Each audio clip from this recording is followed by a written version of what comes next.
Hi, and welcome. You're listening to the X22 Report. My name is Dave, and this is episode 740A, and today's date is October 6, 2015, and the title of this episode is China's Yuan is now number 4 in most used global currencies. Now, before I get started, I just want to make an announcement. The interview with Willem Middelkoop is now uploaded to the X22 Report Spotlight. You can go right over to YouTube, type in X22 Report Spotlight. It will bring you right to the video. Or you can come over to the x22report.com site. Just scroll down a little bit and you'll see the video on the right-hand side. Let's get right into the economic collapse financial news. Now, in the last couple of days, we have seen the market really fluctuate, and it's amazing what the high-frequency traders and the plunge protection team can do to really pump in free money into the system, buy stocks, and push this market up. I mean, we've seen days where the market has fallen 300 points plus, and then we've seen the high-frequency traders, the plunge protection team, slowly bring the market back up. And we are seeing this more and more often.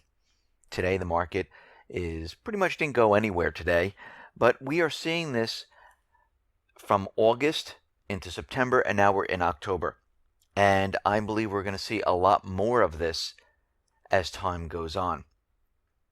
And the reason for this is because what we are looking at right now is a system that is completely just falling apart. It's breaking apart. They're trying to keep it together, and they're trying to keep everyone in this illusion that everything is fine. And as more and more economic data comes out, and as we look further and further into it, we know and we've noticed that things are really not making sense anymore. I mean, in Europe, they're continually telling everyone that everything's fine. The ECB is going to create more money. Don't worry about all those people that don't have jobs.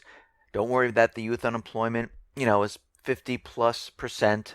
It makes no difference at this point in time. Don't look if these nations are in so much debt that they can't get themselves out of debt. It's meaningless. And we're starting to see that Germany is starting to falter right now, where their factory orders are starting to fall. Their global growth is slowing at this point. And this is all happening without the gigantic scandal of Volkswagen right now. I mean, this is not even included in that. And we're seeing that this scandal will bring down the German economy even further. And it will slow factory orders even further. This is not going to help Germany whatsoever. This is not going to help the European economies whatsoever.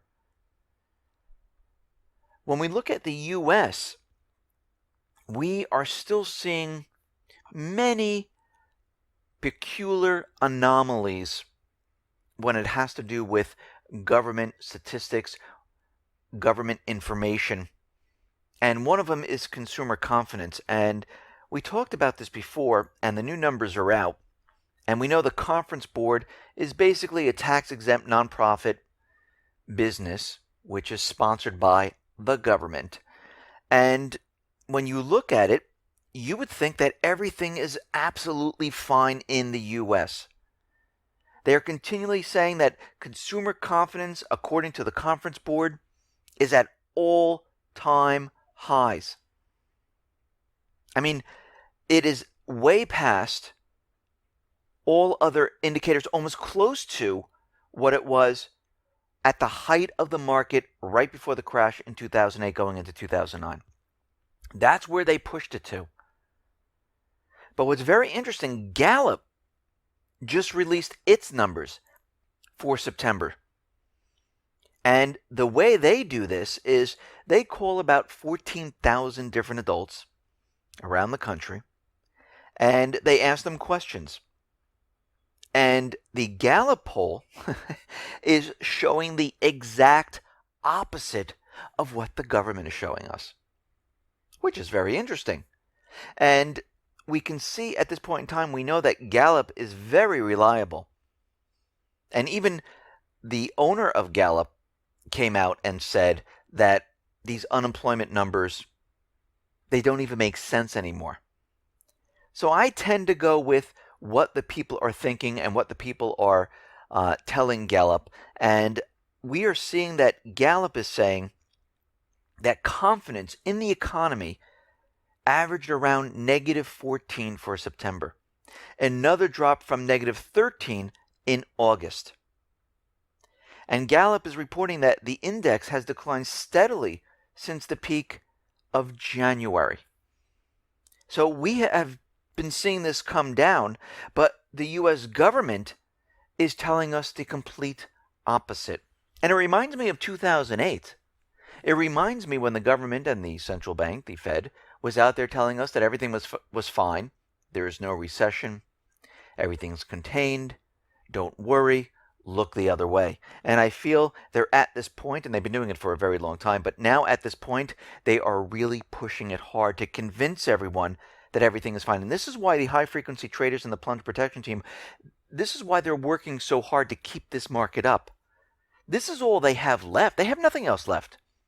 Because everyone's looking at the statistical numbers of unemployment, GDP, and a lot of people, even financial people on the corporate media, are scratching their heads saying, this doesn't even make sense anymore. Are these numbers even believable? And they're not. And when we look at the labor force, we see at this point, the U.S. government, the central bankers, are really shifting the unemployed workforce from the negative sounding jobless category to the not in labor force. This is what they're doing. And they're slowly moving the people over to convince everyone that everything is fine. But what's interesting about all of this is back between the years of 1982 and 2000, the population increased by 52 million. And the people that were not in the labor force between these years was 9 million. Between the years of 2000 and 2015, the population increased by 40 million. And the number of people that are not in the labor force is 25.8 million. So we have discrepancies here, and we're seeing that things don't look good. And from all that we've been looking at, we can tell that the U.S. government is basically lying to us, right to our face. And from everything they've been showing us, that the unemployment is at 5.1%, we are still seeing layoffs, huge layoffs, but they don't want to count them. They don't show up in the claims. They don't want that to happen. And it's very easy for them to manipulate it. They just don't count them. And for those people who are unemployed, they just say they're not looking anymore. But we see Air France International. They're going to be laying off 5,000 or more people. ConocoPhillips, their layoffs are beginning. Patriot Coal, 2,000 plus layoffs. Sun Edison, 15% of the workforce. BFN Operations North Carolina facility, 250. AMD, 500 people. And what does this say? That the layoffs are continuing and they're accelerating. I mean, since the beginning of this year, we've had hundreds of thousands of people laid off. And we have to remember that the U.S. got rid of that department that counts layoffs back in 2013. And of course, they did that on purpose. It's much easier to say, oh, we added 142,000, and they just leave off how many people got laid off, which was, 200, 300,000 people. So did we really add any jobs? No, we didn't. When we talk about real estate, we see real estate now stalling. We see prices now coming down. And what's very interesting is that RealityTrack came out with some information that the number of buyers paying cash for U.S. homes since the start of 2014 through May has increased to 1/3 of all sales. So this goes back all the way to 2013 when I reported that the mortgage companies, the big banks, Chase Manhattan, I should say JP Morgan Chase, Bank of America, Citibank, Wells Fargo, back then they were laying off thousands upon thousands of people in their mortgage departments because they knew the American people would not be taking out mortgages. This confirms that there's been cash sales, and this is up 20%. So the biggest increase of foreign buyers is the Chinese people, whose all-cash purchases rose to 46% over the 17-month period. That's quite a bit. And we understand at this point the cash buyers are starting to drop off. The American people cannot pick up the slack. This is how they knew that they weren't going to need all these people in the mortgage departments, because they knew that most Americans, they can't afford a house at this point. A lot of people lost their homes during the 2008 crash, and they never recovered. And they're continually laying off more and more people in these mortgage departments. And if this interest rate ticks up just a little bit, it is going to knock out more and more people, and they will not be able to purchase a home. And this is why they're keeping interest rates very, very low. But as we see, the mortgage applications continually fall. Now, the world's largest sovereign wealth fund is being forced to liquidate their assets at this time. A lot of companies having a huge amount of trouble. A lot of companies buying back their stocks to make their whole entire balance sheet look much, much better than it really is. A lot of these companies are really not doing well. They're laying off people, taking that money, buying back their stock. They're doing whatever they can to keep the illusion alive. And when we look at the history of October, October seems to be a very popular month for stock market crashes. 9 of the 16 largest crashes in history have happened in October. I mean, if we look back, October 28th, 1929, the biggest stock market crash in U.S. history. And then we saw it again in 1930. And then we saw it again in October 19th, 1987. And it goes on and on and on. And basically, this seems to be a month. Now, we've seen a lot of fluctuations starting in August of this year. We saw this back in 2008, where the market started to fluctuate in August, and it was going down and up. And actually, in 1929, we were seeing something that was very, very similar. And does this mean it's going to happen in October? No, this is just something to look at, to be aware of. And we are now in the 6th day of October, and we're heading into the kill zone of when these things occur. So this is something to look at.